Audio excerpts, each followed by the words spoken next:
நாமக்கல் மாவட்டம் அலங்காநத்த பிரிவிலிருந்து குற்றட்டிப்பட்டி தாண்டினவுடனே நீங்கள் பார்க்கலாம். இது ஒரு புதுக்கோட்டை அப்படின்னு சொல்கிறாங்க. இந்த புதுக்கோட்டை ஊருக்கு ஒசக்கோட்டைன்னு ஒரு பேர் கன்னடத்தில் சொல்கிறாங்க. இந்த மக்கள் கன்னடவாழ் மக்கள் ஒசக்கோட்டைன்னு சொல்லுவாங்க. ஸ்ரீ சவுடேஸ்வரி அம்மன் கோயிலில் இந்த தை மாதம் அமாவாசை அன்னைக்கு நடக்கக்கூடிய விழாவை தான் உங்களுக்கு காமிச்சிருக்கிறோம். எங்களுடைய நண்பர் குமாரபாளையம் ரமேஷ் மற்றும் அவருடைய குடும்பத்தினர் வந்திருந்தாங்க.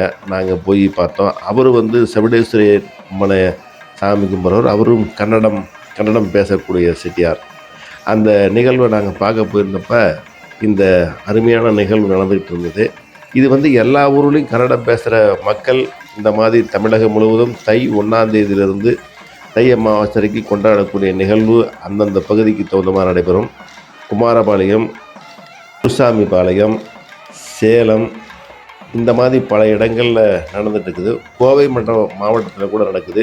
இது பெரும்பாலும் கொங்கு மண்டலத்தில் பெரும்பாலும் சார்ந்த மக்கள், கன்னடம் பேசுகின்ற மக்கள் இதை சிறப்பான கொண்டாடிட்டு இருக்கிறாங்க. நாம் நெடுங்காலமாக இந்த விழாக்கள் நடைபெற்றிருக்கிறது என்பதை பல வகையான சான்றுகள் நமக்கு பார்க்கலாம். இந்த நீண்ட நெடிய வரலாறு கொண்ட இங்கு விழா 4-5 நாட்கள் கொண்டாடப்பட்டுகிறது.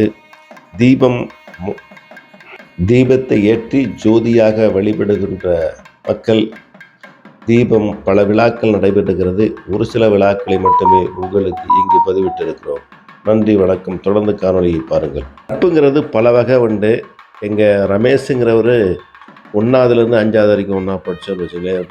பள்ளி பருவத்தின் சின்ன பள்ளிக்கூடத்தில் அரசு பள்ளியில் படித்தோன்னு வச்சுங்களேன். இந்த நட்பு பல வகை இருக்குது. தொழில் ரீதியாக, கல்லூரி ரீதியாக, போகிற இடத்துல தொழில் சார்ந்து இந்த மாதிரி பல நட்புகள் இருக்குது. இந்த எங்களுடைய நட்பு கிட்டத்தட்ட 45 ஆண்டு காலமாக நட்பு தொடருது அப்படிங்கிறது ஒரு குறிப்பிடத்தக்க விஷயம். நட்புன்னா தேசம் கடந்து, மொழி கடந்து, இனம் கடந்து இருப்பது தான் நட்பு. அந்த நட்போட ரமேஷுடைய நட்புக்கு இன்றும் எங்களுடைய உறவு தொடர்கிறது என்பதை மகிழ்ச்சியோடு தெரிவித்துக் கொள்கிறோம்.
இந்த விழாவை பார்த்துருப்பீங்கன்னு நினைக்கிறேன். கன்னட தேவாங்க செட்டியார் சமுதாயத்தால் நடைபெற்றது.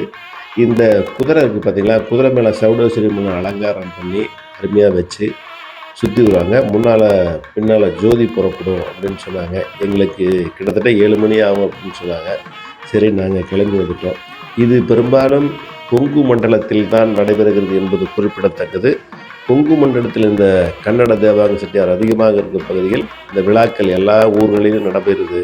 நன்றி, வணக்கம். அடுத்த காணொளியில் சந்திப்போம்.